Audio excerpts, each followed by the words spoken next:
Indian Army Chief General Upendra Dwivedi on Monday in the annual Army Day press conference described the situation on the line of actual control as sensitive but stable.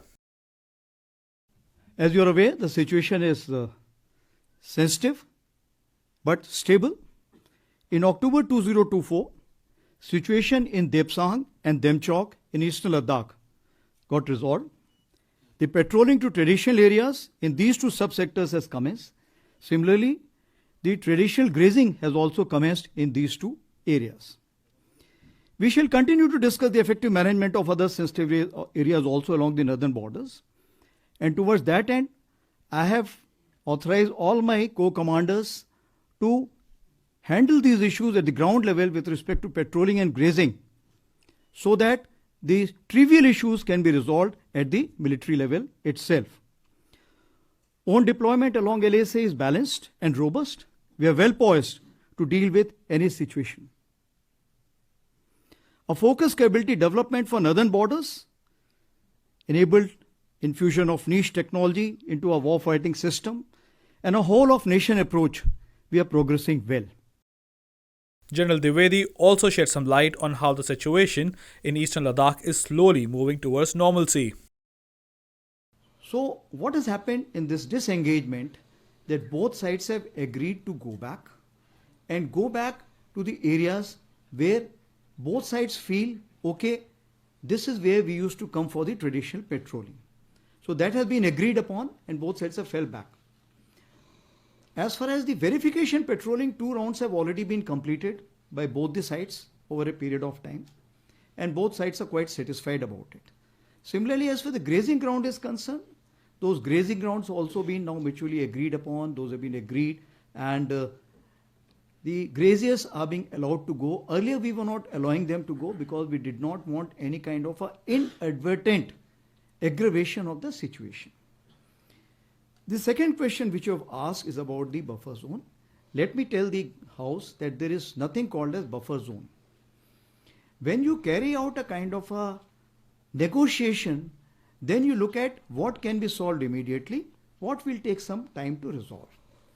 Where you feel that the nature or the degree of violence can be high and the fuse is short, what happens? You create some distances. So when we carried out these kind of negotiations over a period of time, some places we declared as a temporary moratorium. It means that both the sides will remain back and will not go to the common areas because we still feel that if we meet at those places, the violence level may go high. So that is the terminology which is used as far as the temporary moratorium is concerned. Status as far as standoff is concerned. Now what we have to see that what all has changed from April 20. If you look at, has the terrain been doctored over a period of time? Yes. Both sides have doctored the terrain. Have both sides carried out the billeting construction? The answer is yes. Both sides carried out some stocking, deployment? Yes. So therefore what it means that there is a degree of standoff. Now once you have changed all this situation after April 20, so the trust between the two countries has to have a new definition. Therefore, there is a requirement for us to sit together and thereafter come to a broader understanding that how we want to kind of calm down the situation, restore the trust. So we are now looking forward for the next special representatives meeting which should take place and also the WMCC, and based on the guidance given from that, we will be moving forward. Speaking about the situation in Jammu and Kashmir, the Army Chief also said that it was under control and the ceasefire is largely holding. But the terror structure in Pakistan-occupied Kashmir is intact and infiltration bids are a regular affair. Situation is firmly under control.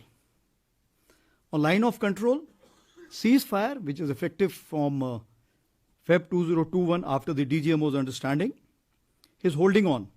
However, the terror infrastructure across remains intact.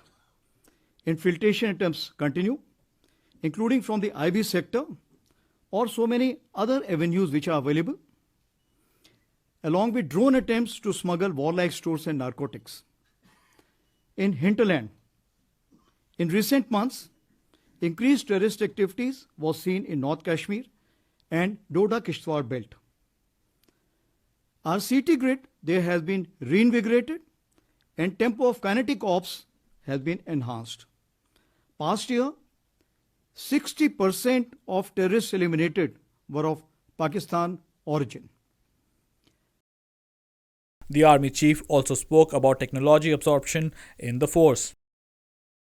So, year of transformation, since it becomes a decade of transformation, so the pillars remain the same. So I would be covering balance of my update based on those 5 pillars which were given to you by General Pandey. To begin with, it starts with force restructuring. So it's a continuous process to give effect to organization structures commensurate to threat and technology infusion to ensure the operational effectiveness. As of now, we have already carried out some reorganizations in cyber, electronic warfare, ISR units, and rebalancing 1.0 in consonance with our new emerging threat. Now what we are looking for is the rebalancing 1.5. We are also looking at new tailor-made organizations in the field of ISR, special ops, combined or integrated or all-arms brigade. Then we are looking at info ops groups. We will also be looking at raising of some combat units or the headquarter and some de novo organization based on the emerging technology, for example, MUMT, that is manned unmanned teams. We also remain alive to the requirements of theaterization. So in conjunction with theaterization, we would be looking for some changes which will include in terms of the areas, sub-areas, div, core and command headquarter, which will be duly synergized with the theaterization initiative. Now coming on to the second pillar, that is modernization and tech infusion. So as far the force modernization is concerned, you are well aware that from EP 1 to 4, we had carried out major procurement, which was enhancing our cumulative combat effectiveness. And now we have also been approved the emergency procurement for CT ops, because we have carried out a major induction of regular troops in the Punch Rajouri area as well as in the valley. So therefore, there is a requirement for some additional equipment. As for the fields are concerned, it's firepower and lethality, protection and mobility, and we are looking at night to be fought as day. As far as drone and counter drones are concerned, we are looking at no scaling as of now because it's an evolving technology. So we will need new structures, we will need new kind of drones and new scaling. So based on the operational requirement, we are working towards that. As of now, I call it eagle on the arm for every soldier. What you also hear, the new term which is coming as FPV for the drones. As far as the artillery is concerned, the mediumization process is on and 155 mm caliber has been kept as the main caliber. As far as the mechanized platforms are concerned, we are on our path for modernization with respect to the FRCV, FICV, light tanks and wheeled AFVs. Aviation, LCH induction has already commenced. General Dwivedi also stressed on the fact that there is no paucity of funds for the Indian Army. Recently, the Defense Secretary had said that pecuniary issues are no longer an impediment, but the three services as well as the DRDO have been time and again saying that there is a bit of financial crunch here and there. Financial issues which have been brought out, I fully endorse the views given by the Defense Secretary. Though I have the details of how much capital allocation was done, revenue allocation was done, that apart, whatever the Indian Army can absorb in terms of corresponding increase in the training, infrastructure and the manpower, that is being authorized to us. Recently, the kind of sanctions which have been given to us are phenomenal. So that way there is no problem at all. And our wish list is meeting because it is not only the equipment what we are looking at. We are looking at infrastructure development, We are looking at raising few headquarters and so on and so forth. For that, we have been assured there will be no let-up. And today, as we speak, we may be rather returning some amount of money for Shinkundla tunnel, since that could not get completed, it's just started, the work has started. That money will be returning back.